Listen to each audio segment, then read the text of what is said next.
बड़ी खबर निकल कर आ रही है। रक्षा मंत्री राजनाथ सिंह ने ऑपरेशन सिंदूर और ब्रह्मोस पर क्या कहा। रक्षा मंत्री राजनाथ सिंह ने रविवार को उत्तर प्रदेश के लखनऊ में BrahMos aerospace integration and testing facility का वर्चुअल उद्घाटन किया। इस मौके पर उन्होंने भारतीय सेना के ऑपरेशन सिंदूर, ब्रह्मोस और आतंकवाद पर बात की। रक्षा मंत्री राजनाथ सिंह ने रविवार को उत्तर प्रदेश के लखनऊ में BrahMos aerospace integration and testing facility का वर्चुअल उद्घाटन किया।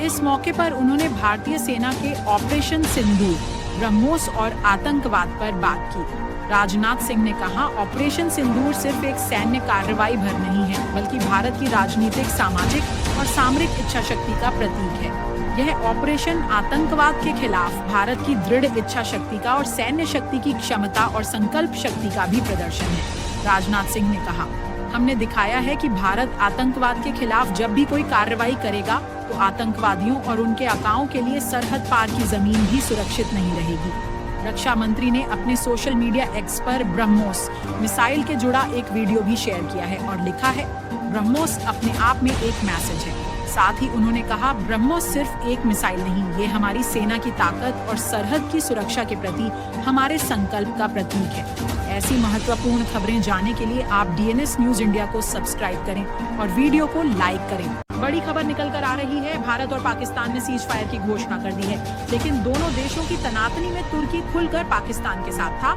और इजराइल भारत के साथ। हालांकि सीज फायर की घोषणा के बाद तुर्की ने इस फैसले का स्वागत किया है और कहा है कि दोनों देश इस मौके का इस्तेमाल सीधे और स्वस्थ बातचीत के लिए करें। लेकिन जब दुनिया के ज्यादातर देश तनाव के दौरान तटस्थ दिख रहे थे, तब तुर्की और इजराइल ने अपनी पसंद से खुलकर पक्ष लिया। भारत ने शुक्रवार को कहा था कि पाकिस्तान तुर्की का ड्रोन हमले के लिए इस्तेमाल कर रहा है।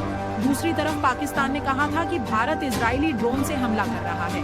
तुर्की के राष्ट्रपति रेचेप तैयब अर्दोआन ने गुरुवार को कहा था कि पाकिस्तान के लोग भाई की तरह हैं और उनके लिए अल्लाह से दुआ करते हैं। ऐसी महत्वपूर्ण खबरें जानने के लिए आप डीएनएस न्यूज इंडिया को सब्सक्राइब करें और वीडियो को लाइक करें।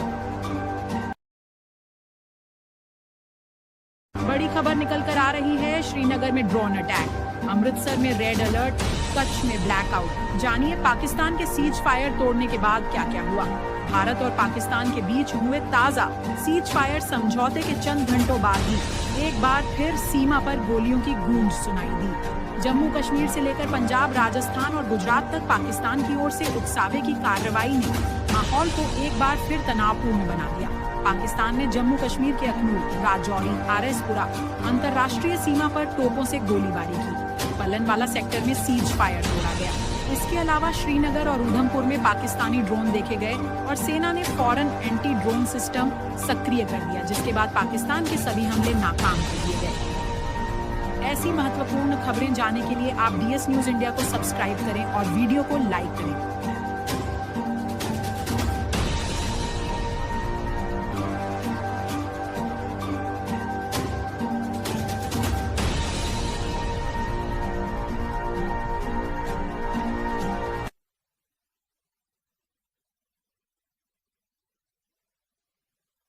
बड़ी खबर निकल कर आ रही है। भारत ने कहा, समझौते का उल्लंघन हुआ, पाकिस्तान पर लगाया ये आरोप। भारतीय विदेश सचिव विक्रम मिस्री इमेज स्रोत, शनिवार शाम को भारत और पाकिस्तान के बीच सीज फायर की घोषणा के कुछ घंटों के बाद भारतीय विदेश सचिव विक्रम मिस्री ने एक स्पेशल प्रेस ब्रीफिंग की। शनिवार रात करीब 11 बजे हुई इस स्पेशल ब्रीफिंग में विक्रम मिस्री ने कहा है कि पाकिस्तान ने समझौते का उल्लंघन किया है। उन्होंने कहा, पिछले कुछ दिनों से हो रही सैन्य कार्रवाई को रोकने का समझौता आज शाम को हुआ था। पिछले कुछ घंटों से पाकिस्तान की तरफ से इस समझौते का घोर उल्लंघन हो रहा है। भारतीय सेना जवाबी कार्रवाई कर रही है और इस सीमा अतिक्रमण से निपट रही है। ये अतिक्रमण अत्यंत ही निंदनीय है और पाकिस्तान इसके लिए जिम्मेदार है। करीब 2.5 मिनट की इस प्रेस ब्रीफिंग में विक्रम मिस्री ने कहा, हमारा मानना है कि पाकिस्तान इस स्थिति को ठीक से समझे और इस अतिक्रमण को रोकने के लिए तुरंत उचित कार्रवाई करे। उन्होंने कहा, सेना ने इस स्थिति पर कड़ी नजर रखी हुई है और उसे किसी भी अतिक्रमण से निपटने के लिए ठोस और सख्त कदम उठाने के लिए आदेश दे दिए गए हैं। इससे पहले शनिवार शाम करीब 5 बजे अमेरिकी राष्ट्रपति डोनाल्ड ट्रंप ने भारत और पाकिस्तान के बीच तत्काल और पूर्ण संघर्ष विराम पर सहमति बनने की जानकारी सोशल मीडिया पर दी की थी। इसके बाद भारत के विदेश सचिव विक्रम मिस्री ने भी इसकी जानकारी दी और बताया, दोनों के बीच इस बात की सहमति बनी है कि भारतीय समयानुसार शाम 5 बजे से दोनों ही पक्ष सभी तरह की फायरिंग और मिलिट्री एक्शन रोक देंगे।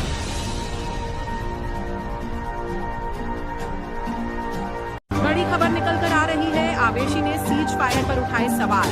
सीए के संग युद्ध रोकने पर सरकार से पूछे 4 सवाल। ओवैसी ने भारतीय सेना और सरकार का समर्थन करते हुए कहा कि मैं हमेशा बाहरी आक्रमण के खिलाफ सरकार और सशस्त्र बलों के साथ खड़ा रहा हूँ। भारत और पाकिस्तान के बीच युद्ध विराम पर सहमति बन गई है, लेकिन एएनएम प्रमुख असदुद्दीन ओवैसी ने सीज फायर के ऐलान पर प्रतिक्रिया देते हुए कहा कि जब तक पाकिस्तान अपनी धरती का इस्तेमाल भारत के खिलाफ आतंकवाद फैलाने के लिए करता रहेगा, तब तक स्थायी शांति संभव नहीं है। उन्होंने कहा कि चाहे सीज फायर हो, पहलगाम हमले के जिम्मेदार आतंकवादियों के